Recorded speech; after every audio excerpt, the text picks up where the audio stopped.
हमारा मकसद सिर्फ जानकारी देना नहीं है, बल्कि ये समझना है कि इस अंदरूनी शक्ति का इस्तेमाल करके स्वास्थ्य, समृद्धि, सफलता और खुशी ये सब कैसे पाया जा सकता है। तो चलिए शुरू करते हैं। मन की ये दो अलग अलग दुनियाएं हैं, है ना, चेतन और अवचेतन। डॉक्टर मर्फी इसे बड़े अच्छे से समझाते हैं। हमारा मन मतलब दो हिस्सों में बटा है। पहला है चेतन मन, जो सोचता है, तर्क करता है, फैसला लेता है, जैसे किसी जहाज का कप्तान। और दूसरा है अवचेतन मन, हमारे मन का वो गहरा हिस्सा जो चेतन मन के आदेशों को बिना सवाल किए मान लेता है। हमारी भावनाओं का, आदतों का घर, ये उस जहाज के इंजन रूम जैसा है, बस कप्तान के हुक्म पर चलता है। बिल्कुल, इंजन रूम। हाँ। और ये अवचेतन मन, ये एक उपजाऊ जमीन की तरह है। आप इसमें सेहत के विचार बोएं या बीमारी के, सफलता के बोएं या नाकामी के, ये दोनों को ही पूरी ईमानदारी से उगा देगा। हाँ, ये सही गलत नहीं देखता। बिल्कुल, ये सवाल नहीं करता, बस चुपचाप उन विचारों को स्वीकार करता है जो हम दिन भर इसमें डालते रहते हैं, खासकर हमारी आदतन सोच के जरिए। और यहीं से मतलब ये कनेक्शन समझना जरूरी हो जाता है, हमारी अंदर की दुनिया और बाहर की दुनिया का। मर्फी की किताब का हिंदी संस्करण भी इसी बात पर जोर देता है। अच्छा? हाँ, कि हमारी अंदर की दुनिया, हमारे विचार, हमारे विश्वास, भावनाएं, वही हमारी बाहरी दुनिया बनाती है। मतलब हमारे हालात, हमारे अनुभव, अगर हम कारण बदल दें, यानी अपनी सोच बदल दें, तो नतीजा भी बदल सकता है। मतलब सोच बदलो तो दुनिया बदले, कुछ वैसा ही। और जैसा आपने कहा, ये अवचेतन मन हमारे चेतन मन के सुझावों के प्रति बहुत संवेदनशील होता है। बहुत ज्यादा। हाँ, चाहे हम जानबूझकर सोचें या अनजाने में जो दिन भर चलता रहता है मन में, खासकर वो आदत वाली सोच, वो सब बीज की तरह बो दिए जाते हैं उस गहरी जमीन में। हाँ, और यहीं से विश्वास का नियम सामने आता है। माफी के हिंदी संस्करण में इसे लॉ ऑफ बिलीफ कहा गया है। अवचेतन मन इसी सीधे साधे नियम पर काम करता है। अच्छा? जिस बात पर हम गहराई से, पूरी भावना से यकीन कर लेते हैं, वो उसे सच बनाने में जुट जाता है। संक्षेप में कहें तो हमारा विश्वास ही हमारी हकीकत तय करता है। विश्वास ही विश्वास का आधार है, ऐसा कुछ कहा है उन्होंने। विश्वास ही विश्वास का आधार है, गहरा है ये। और इस विश्वास को जगाने का एक जबरदस्त तरीका है सुझाव, सजेशन। मर्फी कहते हैं कि हमारा चेतन मन एक तरह से हमारे अवचेतन का पहरेदार है, द्वारपाल। हाँ, गेटकीपर जैसा। हाँ, बिल्कुल। इसका एक जरूरी काम है हमारे गहरे मन को गलत या नकारात्मक सुझावों से बचाना, क्योंकि अवचेतन मन इन सुझावों को बहुत आसानी से और बिना किसी छानबीन के मान लेता है। और इसी सिद्धांत पर काम करता है आत्म सुझाव, ऑटो सजेशन। मतलब खुद को बार बार सकारात्मक निश्चित संदेश देना। हाँ, जैसे वो गायिका वाला उदाहरण है ना। हाँ बिल्कुल। मर्फी एक गायिका का उदाहरण देते हैं जिसे स्टेज पर जाने से बहुत डर लगता था, तो उसने इस डर पर काबू पाने के लिए एक तरीका अपनाया। दिन में कई बार, खासकर सोने से ठीक पहले, वो शांत बैठकर शरीर और मन को ढीला छोड़कर दोहराती थी, मैं खूबसूरती से गाती हूँ, मैं शांत हूँ, आत्मविश्वासी हूँ और संतुलित हूँ। अच्छा। वो इसे धीरे धीरे, शांति से और महसूस करते हुए शायद 5-10 बार दोहराती थी, और कहते हैं कि एक हफ्ते के अंदर ही उसका डर कम हो गया और वो आत्मविश्वास से गाने लगी। कमाल है, सिर्फ दोहराने से। दोहराने और महसूस करने से। भावना जरूरी है, और सुझाव का ही एक और शक्तिशाली रूप है कल्पना, विजुअलाइजेशन, मन में तस्वीर बनाना। हाँ, विजुअलाइजेशन। हाँ, आजकल काफी बात होती है इसकी। हाँ, डॉक्टर अर्चना, लाइफ कोच, अपने वीडियो में एक बहुत पते की बात कहती हैं। वो कहती हैं कि जिस चीज को हम अपने मन की आंखों से साफ साफ देख नहीं सकते, उसे हकीकत में पाना बहुत मुश्किल है। ये तो है। सोचिए, क्या आप वो कचरा साफ कर सकती हैं जो आपको दिख ही नहीं रहा? या कोई बल्लेबाज उस गेंद को मार सकता है जिसे वो आते हुए देख नहीं पा रहा? नहीं, बिल्कुल नहीं। इसी तरह चाहे अच्छे रिश्ते हों, आरामदायक जिंदगी हो या कोई और लक्ष्य, उससे पहले अपने मन में स्पष्ट रूप से देखना, उसे महसूस करना, ये बहुत जरूरी है। ये कल्पना की शक्ति तो कमाल की लगती है, लेकिन अगर किसी को लगता है कि उसकी कल्पना उतनी अच्छी नहीं है, जैसे डॉक्टर अर्चना ने भी बताया कि शुरुआत में उन्हें कुछ साफ दिखाई नहीं देता था, तो इसे बेहतर कैसे बनाया जा सकता है? कोई तरीका है? हाँ, डॉक्टर अर्चना इसके लिए 2 दिलचस्प तरीके सुझाती हैं। अच्छा, क्या है वो? पहला, एनिमे या कार्टून देखना। क्या? कार्टून देखना? हाँ, सुनने में थोड़ा अटपटा लग सकता है, पर उनका कहना है कि इससे हमारी कल्पना करने की क्षमता मतलब नेचुरली बेहतर होती है। अच्छा, ये तो नई बात है। और दूसरा तरीका अभ्यास का है। किसी तस्वीर को, मान लीजिए किसी इंसान की तस्वीर को ध्यान से देखें, फिर आंखें बंद करके उसके छोटे छोटे डिटेल्स याद करने की कोशिश करें। उसके बाल कैसे थे, कपड़ों का रंग क्या था, चेहरे पर भाव क्या थे।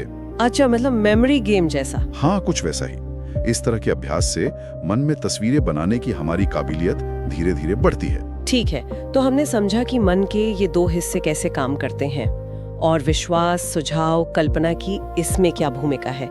लेकिन अब बड़ा सवाल ये है कि इस अवचेतन मन की शक्ति को रोजमर्रा की जिंदगी में अपने फायदे के लिए इस्तेमाल कैसे करें। इसके कुछ प्रैक्टिकल तरीके क्या हैं?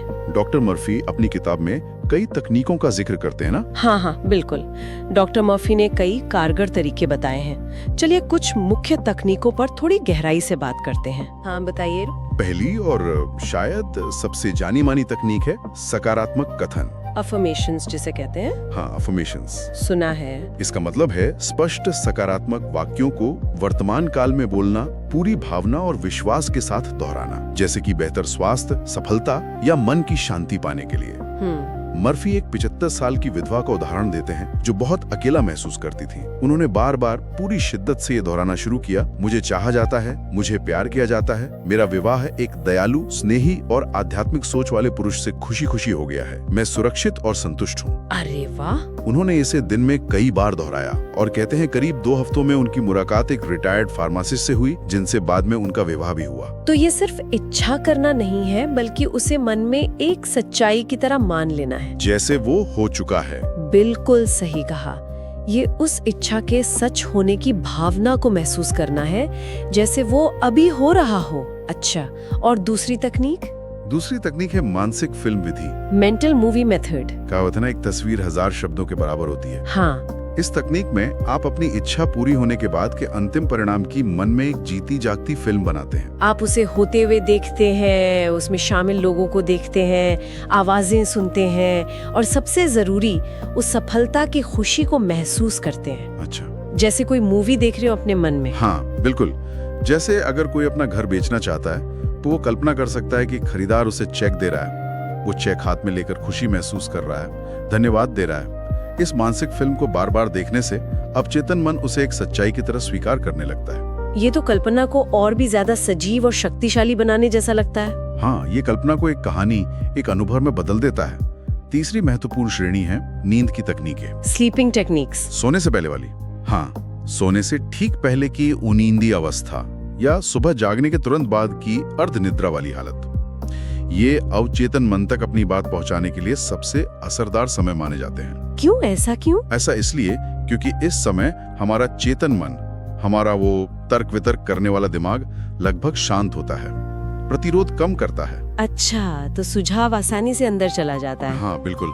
इसी अवस्था का फायदा उठाने के लिए बॉर्डुइन तकनीक है। इसमें अपनी इच्छा को एक छोटे सार गर्भित वाक्य में बदलकर उसे लोरी की तरह धीरे धीरे शांति से भावना के साथ तब तक दोहराया जाता है जब तक नींद ना आ जाए। या फिर धन्यवाद तकनीक है। इसमें आप अपनी इच्छा पूरी हो जाने की कल्पना करते हैं और उसके लिए गहरी कृतज्ञता महसूस करते हुए सो जाते हैं, जैसे वो पहले मिल चुकी हो। ये कृतज्ञता की भावना बहुत शक्तिशाली होती है। ये तकनीकें तो काफी प्रभावशाली लगती हैं, लेकिन एक आम सवाल मन में आता है। कई बार हम प्रार्थना करते हैं, इच्छा करते हैं, पर हमें वो मिलता नहीं जो हम चाहते हैं। मर्फी इस बारे में भी बात करते हैं, है ना, खासकर इच्छा और कल्पना के बीच के टकराव की। हाँ, ये समझना बहुत जरूरी है। मर्फी समझाते हैं कि जब हमारी इच्छा, हम क्या करना चाहते हैं, और हमारी कल्पना, हम क्या होने की उम्मीद करते हैं या डरते हैं, के बीच संघर्ष होता है, तो जीत हमेशा कल्पना की होती है। कल्पना की, इच्छा की नहीं। हाँ, कल्पना की। उन्होंने एक बढ़िया उदाहरण दिया है। अगर जमीन पर एक पतला सा तख्ता रखा हो तो हम सब उस पर आसानी से चल सकते हैं, है ना? चलने की इच्छा और क्षमता दोनों हैं। हाँ, बिल्कुल। लेकिन अगर उसी तख्ते को 2 ऊंची दीवारों के बीच मान लो 20 फीट ऊपर रख दिया जाए तो चलने की इच्छा तो अब भी है, लेकिन गिरने की कल्पना इतनी हावी हो जाती है कि चलना लगभग नामुमकिन हो जाता है। हाँ, ये तो होता है, डर लगता है। बिल्कुल। इसी तरह जब हम किसी चीज के लिए बहुत ज्यादा जोर लगाते हैं, इच्छा शक्ति का इस्तेमाल करते हैं, विल पावर, तो अक्सर नतीजा उल्टा निकलता है।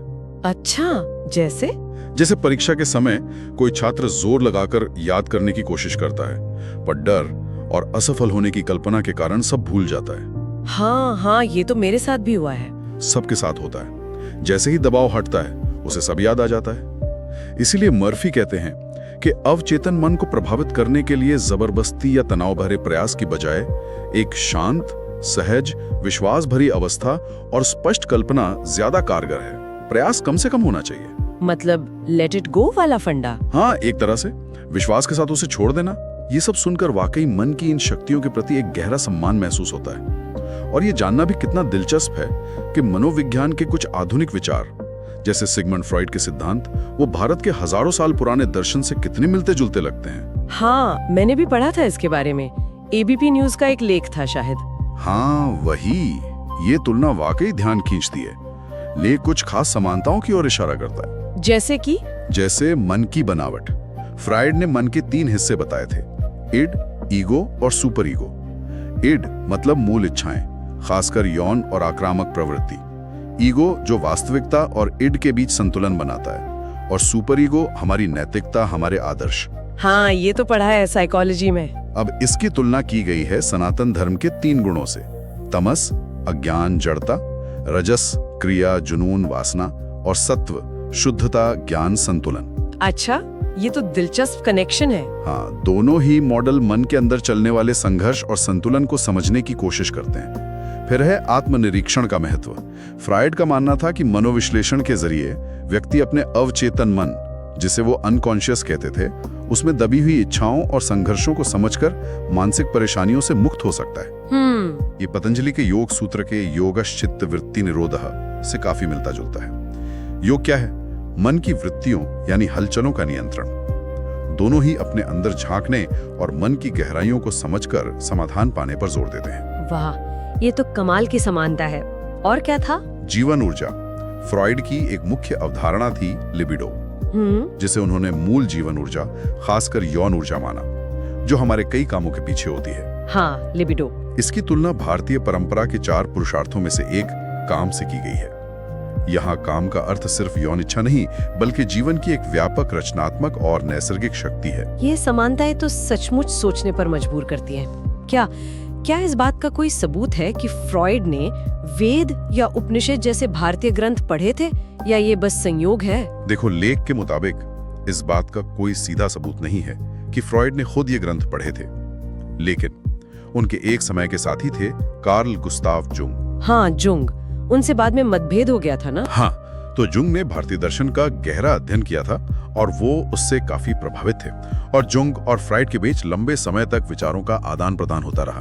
तो ये मुमकिन है कि भारतीय दर्शन के कुछ विचार जुंग के जरिए या उस समय के बौद्धिक माहौल से होते हुए अप्रत्यक्ष रूप से फ्राइड तक पहुंचे हों। अच्छा, मतलब इनडायरेक्ट असर हो सकता है। हाँ, या ये भी हो सकता है कि फ्रॉइड ने पश्चिमी वैज्ञानिक नजरिए से वही सच खोजा जो भारत के ऋषियों ने हजारों साल पहले ध्यान और आत्मचिंतन से जान लिया था। कौन जाने। ये तो वाकई दिलचस्प है। तो हमने मन की बनावट, उसकी शक्ति और उसे राह दिखाने की कुछ तकनीकों को समझा, और आधुनिक मनोविज्ञान और प्राचीन ज्ञान के बीच एक संभावित पुल को भी देखा। अब बात करते हैं कि इन सब विचारों का हमारी असल जिंदगी के अलग-अलग हिस्सों, जैसे सेहत, पैसा, कामयाबी पर क्या असर हो सकता है। डॉक्टर मर्फी अपनी किताब में इन पर काफी जोर देते हैं। निश्चित रूप से। मर्फी का मानना था कि अवचेतन मन की शक्ति जीवन के हर पहलू को बेहतर बना सकती है। कुछ उदाहरण देखते हैं। हाँ, देखते हैं। सेहत के मामले में मर्फी खुद अपना उदाहरण देते हैं कि उन्होंने त्वचा के गंभीर रोग सार्कोमा को अपने अवचेतन मन की उपचारक शक्ति पर विश्वास करके ठीक किया। उन्होंने खुद को ठीक किया? हाँ, उन्होंने एक पादरी का भी जिक्र किया जिसने अपने फेफड़ों की गंभीर बीमारी को ठीक करने के लिए लगातार अपने अवचेतन को उत्तम स्वास्थ्य का विचार दिया। उनका सिद्धांत था कि कोई भी बीमारी शरीर में तब तक जड़ नहीं जमा सकती जब तक उसका एक मानसिक समकक्ष, मतलब बीमारी का विचार या डर, पहले मन में ना बन जाए। ओह, मतलब बीमारी पहले मन में आती है। उनका यही मानना था कि लगातार सकारात्मक पुष्टि और स्वस्थ होने की कल्पना से शरीर को ठीक होने का संदेश दिया जा सकता है। ये मन और शरीर के गहरे कनेक्शन की तरफ इशारा करता है, जिसे आज विज्ञान भी मान रहा है। Mind body connection? बिल्कुल बिल्कुल। अब धन के मामले में देखें तो मर्फी कहते हैं कि अमीर होना या गरीब होना सिर्फ बाहरी हालात नहीं है, ये एक मानसिक अवस्था है, एक धन चेतना। Wealth consciousness. धन चेतना मतलब सिर्फ कड़ी मेहनत काफी नहीं है। अपने अवचेतन मन को ये यकीन दिलाना जरूरी है कि आपके पास हमेशा जरूरत से ज्यादा रहेगा। धन, सफलता जैसे शब्दों को शांति और भावना से दोहराना, मैं ये नहीं खरीद सकता या पैसे की तंगी है जैसे नकारात्मक वाक्य सोचने और बोलने से बचना, और संपन्नता की भावना को महसूस करना, ये सब अवचेतन को प्रोग्राम करने के तरीके हैं। मर्फी अवचेतन मन की तुलना एक बैंक से करते हैं। आप उसमें जो भी विचार जमा करते हैं, चाहे गरीबी का या अमीरी का, वो उसे ब्याज लगाकर आपको लौटाता है। ये बैंक वाली मिसाल अच्छी है, जो जमा करोगे वही बढ़ेगा। हाँ, फिर सफलता पाने के लिए मर्फी 3 जरूरी कदम बताते हैं। अच्छा, कौन से? पहला, वो काम ढूंढिए जिसे करने में आपको सचमुच मजा आता है, जिसे आप प्यार करते हैं। दूसरा, उस काम में माहिर बनिए, अपनी फील्ड के बेहतरीन लोगों में शामिल होइए। और तीसरा, जो शायद सबसे अहम है, ये पक्का कीजिए कि आपका काम सिर्फ आपके फायदे के लिए ना हो, बल्कि उससे इंसानियत की भलाई हो, दूसरों की जिंदगी में कुछ अच्छा जुड़े। मतलब सिर्फ अपने लिए नहीं, दूसरों के लिए भी। हाँ, जब आपका मकसद खुद से बड़ा होता है तो सफलता पाना आसान हो जाता है, ऐसा उनका मानना था। ये बात तो सही लगती है। और आखिर में डर और बुरी आदतों पर काबू पाना, साथ ही क्षमा का महत्व। एमरसन ने कहा था, जिस चीज से डर लगता है उसे कर डालो, डर की मौत पक्की है। हाँ, सुना है ये। मर्फी भी डर पर काबू पाने के लिए सकारात्मक कथनों और कल्पना का इस्तेमाल करने की सलाह देते हैं। बुरी आदतें छोड़ने के लिए वही शांत उन्नीदी अवस्था में सकारात्मक वाक्यांश दोहराना, संयम और मन की शांति अब मेरी है, और किसी प्रियजन को बधाई देते हुए कल्पना करना कारगर हो सकता है। और मर्फी इस बात पर बहुत जोर देते हैं कि मानसिक शांति और अच्छी सेहत के लिए दूसरों को और खुद को माफ करना बेहद जरूरी है। फॉरगिवनेस। हाँ, माफी। ये मुश्किल होता है कई बार। मुश्किल होता है लेकिन जरूरी है।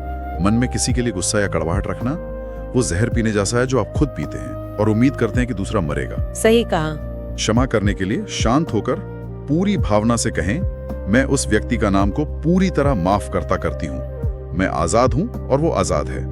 इसे दोहराने से मन का बोझ हल्का होता है। तो आज की इस गहरी पड़ताल का सार यही लगता है कि हमारे मन की गहराइयों में, खासकर हमारे अवचेतन मन में, एक अद्भुत, लगभग जादुई शक्ति मौजूद है। और सबसे अच्छी बात यह है कि इस शक्ति को हम अपने विश्वास, सुझावों, कल्पना और कुछ सरल तकनीकों के जरिए सही दिशा दे सकते हैं और अपनी जिंदगी को अपनी पसंद के मुताबिक ढाल सकते हैं। हाँ, ये सच है, लेकिन ये याद रखना भी उतना ही जरूरी है कि ये कोई फटाफट काम करने वाली जादू की छड़ी नहीं है। हाँ, इंस्टेंट नूडल्स जैसा नहीं है। बिल्कुल नहीं। इसमें लगातार कोशिश लगती है, धैर्य लगता है और सबसे बढ़कर अटूट विश्वास की जरूरत होती है। मर्फी एक खूबसूरत मिसाल देते हैं। जब आप जमीन में बीज बोते तो आप उसे हर रोज खोदकर नहीं देखते कि जड़ निकली या नहीं। नहीं, बिल्कुल नहीं। आप उसे पानी देते हैं, उसकी देखभाल करते हैं और यकीन रखते हैं कि वो अपने समय पर उगेगा। ठीक उसी तरह जब आप अपने सकारात्मक विचारों और कल्पनाओं को अपने अवचेतन मन की उपजाऊ जमीन में बोते हैं तो उन्हें जड़ पकड़ने और फलने फूलने का समय और विश्वास देना होता है। नतीजे जरूर मिलते हैं, बस सब्र रखना होता है। वाकई, सब्र और विश्वास, ये सोचना कितना दिलचस्प है कि अगर हमारे विचार, हमारी गहरी मान्यताएं और हमारी कल्पनाएं सचमुच हमारी वास्तविकता को गढ़ती हैं, तो हम हर पल, जाने या अनजाने में अपने जीवन का कैसा खाका तैयार कर रहे हैं। और सोचिए क्या होगा अगर हम पूरी जागरूकता और इरादे के साथ अपने विचारों को चुनना सीख लें, ठीक वैसे ही जैसे एक माहिर कारीगर अपने औजार चुनता है। ये अंदरूनी खोज अपने आप में एक गहरा और शायद जीवन बदलने वाला अनुभव हो सकता है।